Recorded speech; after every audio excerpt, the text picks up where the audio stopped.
Hi guys, it's part 2 of my Snow White cosplay videos.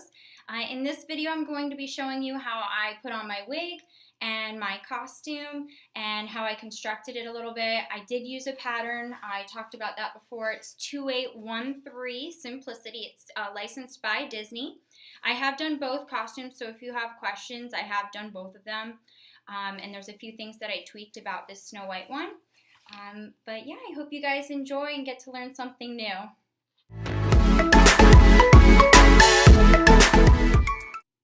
Hi guys, since I already finished up my makeup, which is the first step of my Snow White cosplay videos, I have my wig now here.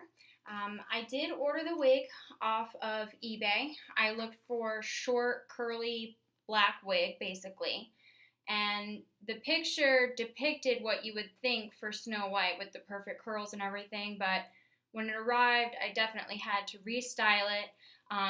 It arrived a lot longer, so I cut this bottom part off here, and I can kind of show you. Let me take my wig hairnet off. This is how I store it to make sure that it stays in a good position. You can see here, I was kind of lazy, and I just used black bobby pins. But I wanted to get the hair to do that swooping effect that Snow White has. And I did make this bow out of the same red material I used for the costume behind me. And so I just attached it with a few bobby pins in here and it stayed on perfectly. And so we'll get started here by showing you, you do need to have a wig cap, which is right here. I went ahead and did black so that you can't see it when it's under the wig, but even if you had a tan one, it works fine. And what we're going to do now is take my hair down and brush it out.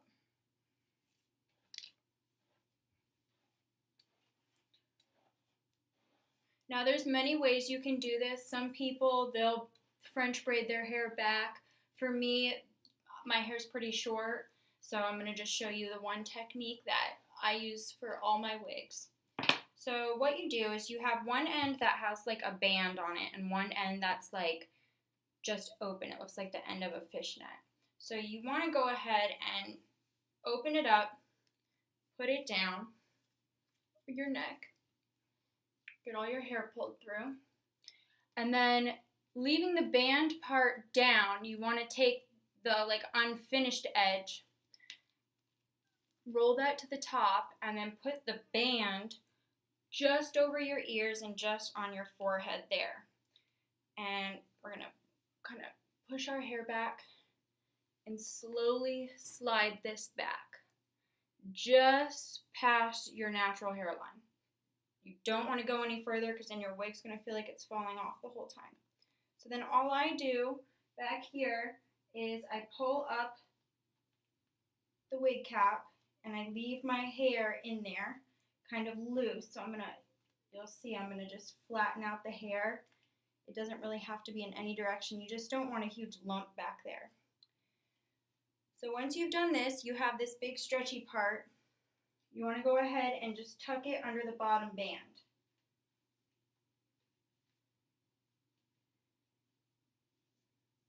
Now, my hair is short right now, so that worked pretty easily.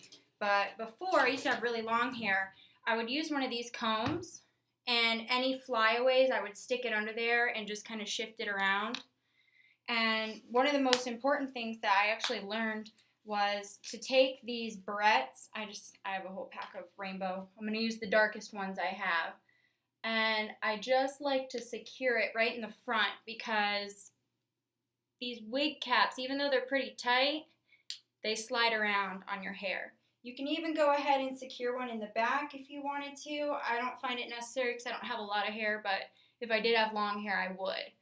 And the next step is taking the wig, making sure I style it before and then I style it a little bit after once it's on me. And we're going to shift it down, lean it on our forehead, and then just pull it back.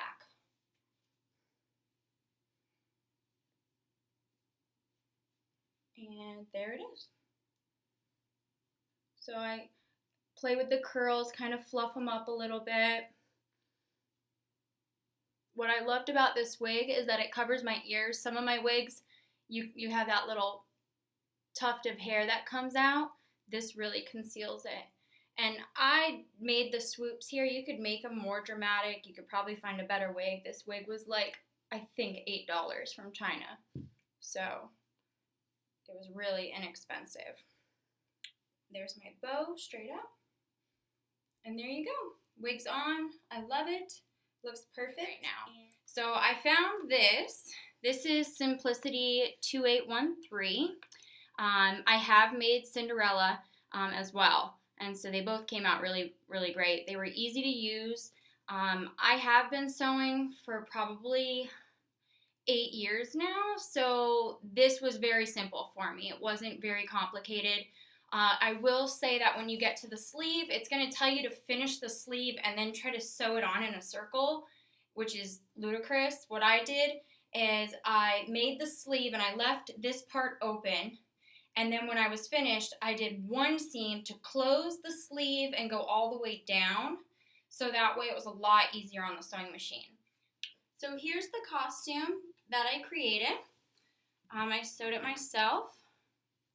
And the cape is detachable, so you can wear it with or without the cape. They had some funky way of attaching the cape. I didn't like it. What I simply did was I put these kind of clips going this way. I did 3 of them in here. And then on this, I have these, and they simply, let's see if I can show that. They simply clip like that.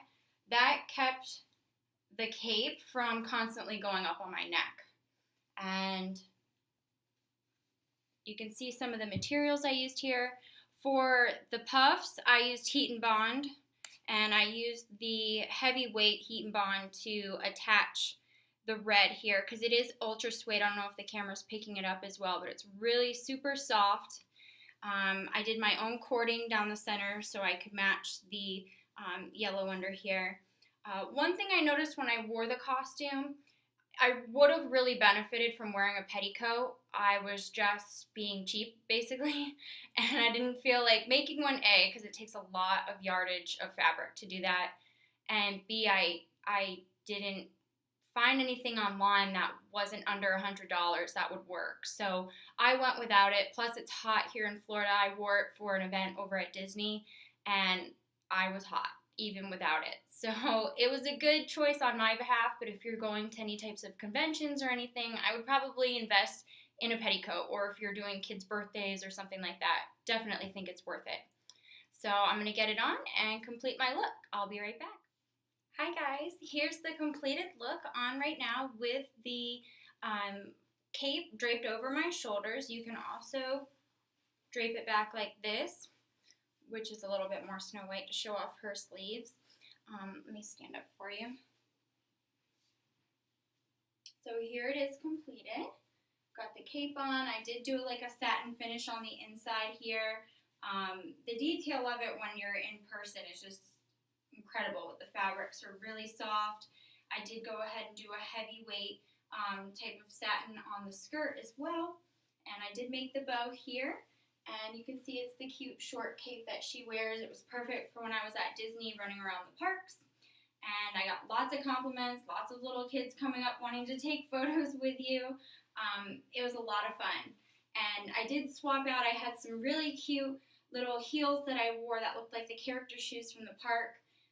Those lasted about 2 hours, and then my feet were killing me, so to keep doing the trick-or-treating, I did go ahead and put on sandals, which I had in my backpack. So kind of ruined the integrity, but it was well worth it because my feet were killing me. But I really hope you like my costume. If you have any questions about how to do this pattern, or if you run into a step that you were like, how did you do this part, I'm so happy to answer it for you. And I hope you guys have a good day. Thanks!